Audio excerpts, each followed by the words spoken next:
Nous vous saluons tous. Aujourd'hui, nous allons continuer le cheminement de notre point de départ avec les textes bibliques, les textes sacrés. Nous commencerons par la mythologie grecque. Nous l'avions choisie parce qu'elle est plus universelle. On en parle ici et là. Dans le futur, nous ferons des vidéos sur la mythologie romaine et égyptienne. Cette démonstration est pour vous faire comprendre que le Tao, l'alchimie, les mythologies, le Coran et la Bible ont un seul et unique message. Notre mission ici est de décoder ce message pour vous. Dans la Bible, la Genèse a débuté avec la cosmogonie. Nous allons démontrer la cosmogonie grecque. Cette vidéo est la première des 3 que nous voulons réaliser sur Zeus. Parallèlement à la Bible, la cosmogonie grecque explique qu'au commencement c'était le chaos. Dans la Bible, on dit le vide. Chaos n'a plus du tout la même signification de ce qu'il était dans le temps. Il signifiait faille, béance, ce qui n'a pas de forme, pas d'assise, contrairement à la terre. C'est le chaos qui va donner naissance à Gaïa. Gaïa représente la terre. Elle a une forme, une assise. Si l'on creuse un trou, par exemple, on verra qu'il n'y a rien dedans. C'est le chaos. Il n'y a rien. Cela veut dire quoi? Si on plante quelque chose dans ce trou, un grain de maïs par exemple, il en sortira une tige, des feuilles, une multitude de grains, etc. Pourtant, on ne les avait pas mis dans le trou. D'où viennent-ils? Ils viennent du vide, du chaos qui n'a pas de forme. Mais ce vide donne forme à une autre chose. On se demanderait aussi d'où vient le premier grain de maïs. Donc, c'est ça l'invisible sans forme, qui génère le visible avec forme. C'est l'éternité qui accouche le temps. C'est l'infini qui donne lieu au fini, à l'espace. C'est ça le chaos. Plus loin, le chaos va donner naissance à Eros. Eros que nous confondons avec l'amour. Nous avons 2 vidéos qui parlent de l'amour. Visionnez-les et vous comprendrez ce qu'est l'amour. Eros est le souffle. Il est l'invisible qui relie tout. Eros, que nous appelons l'amour, est l'énergie qui relie les matières, les atomes. Gaïa, c'est la terre, c'est la mer. Elle enfantera Uranus, qui sera le ciel et les étoiles. C'est donc le monde visible des formes qui donnera naissance à un monde visible sans forme. Le ciel est visible, mais sans forme. C'est une voûte. D'ailleurs, les satellites en quittant la Terre ne trouvent pas d'obstacle. C'est le monde visible sans forme. Lorsque Gaïa aura donné naissance à Uranus, il sera attaché à elle. Le ciel est uni à la terre. C'est le symbole de l'esprit qui est connecté à la matière. La conscience et le mental en font un. Dans leur union, Eros, l'amour, leur a soufflé dessus. Le souffle comme dans la Bible. Dieu a soufflé dans les narines de l'homme. De ce frottement, 4 groupes d'enfants naîtront. Ce sont les titans, les cyclopes, qui est aussi le nom de ce channel que vous suivez maintenant, les hécatonchires et les géants. Dans la prochaine vidéo, nous parlerons de ces groupes d'enfants en détail et vous verrez ce qu'ils symbolisent parallèlement à la Bible. Nous parlerons aussi de la bataille qui se produira. Pour l'instant, voici ce que représente chaque groupe. Les géants sont nos instincts, nos pulsions. Les hécatonchires, c'est notre mental et nos pensées. Les cyclopes, c'est notre esprit pur, l'esprit saint, notre conscience.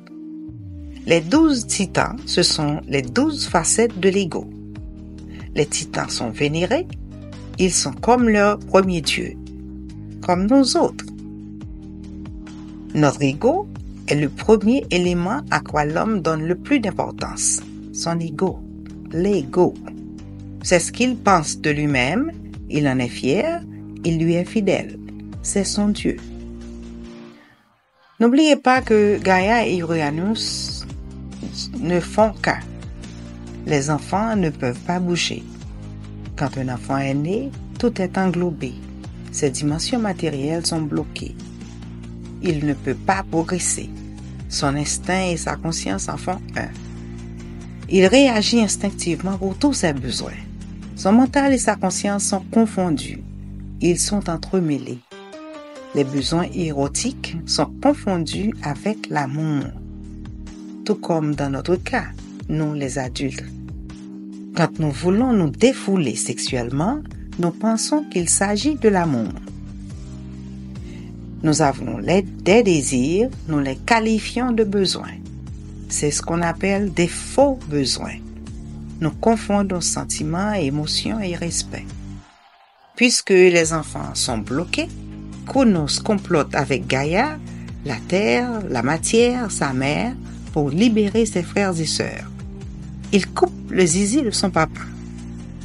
Chronos est l'un des titans. Il est le chef de l'ego. Il va profiter pour s'accaparer du pouvoir de son père. Cela signifie que lorsque quelqu'un veut évoluer, il doit séparer sa conscience de la matière, séparer Uranus de Gaïa, séparer l'esprit de la matière, séparer sa conscience de son mental. C'est le un qui se coupe en deux.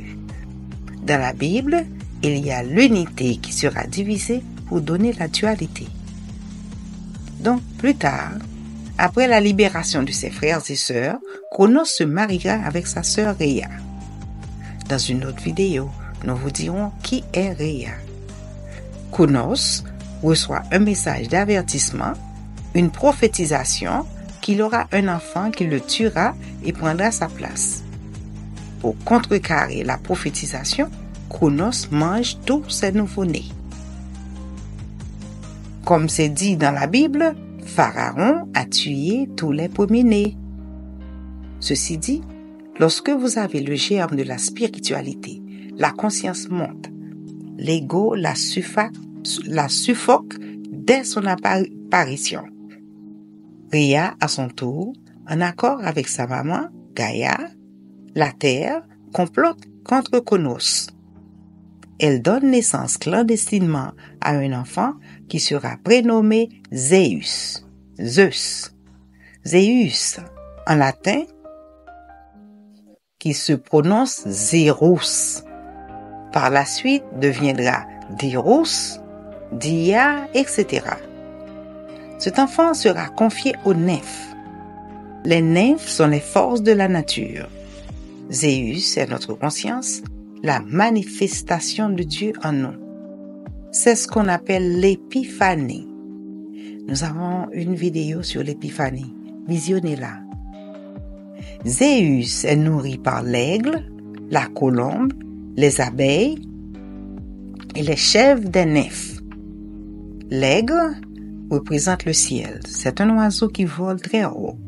C'est le Père, la conscience, Dieu qui nous nourrit. La colombe, c'est la conscience pure. Vous savez bien le symbole de la colombe. Les abeilles représentent la simplicité, produisent le nectar, l'essence. Le symbole relatif dans le Nouveau Testament, c'est le vin et l'huile de l'olivier. Zeus est nourri par l'essence, par des produits subtils. Zeus est nourri par le Père, le ciel. Il boit aussi le lait de chèvre des nymphes. La chèvre, c'est aussi l'origine du Capricorne qui va lui céder une corne, la corne d'abondance. C'est aussi la corne qui a brisé le mur de Jéricho. Contrairement à la corne du bélier qui frappe, qui fait souffrir, cette corne donne la vie. Ce récit démontre que notre mental nous induit toujours en erreur. Et la conscience, cette petite voix, cherche toujours à nous orienter. Malheureusement, nous ne l'écoutons pas. C'est ici la première partie de la signification de Zéus. La deuxième partie sera la bataille de Zéus, la titanomachie, la giganomachie, etc. Pour une meilleure compréhension de la vie, dans la deuxième vidéo, nous parlerons de la bataille de la conscience avec l'ego. Namasté. À la prochaine.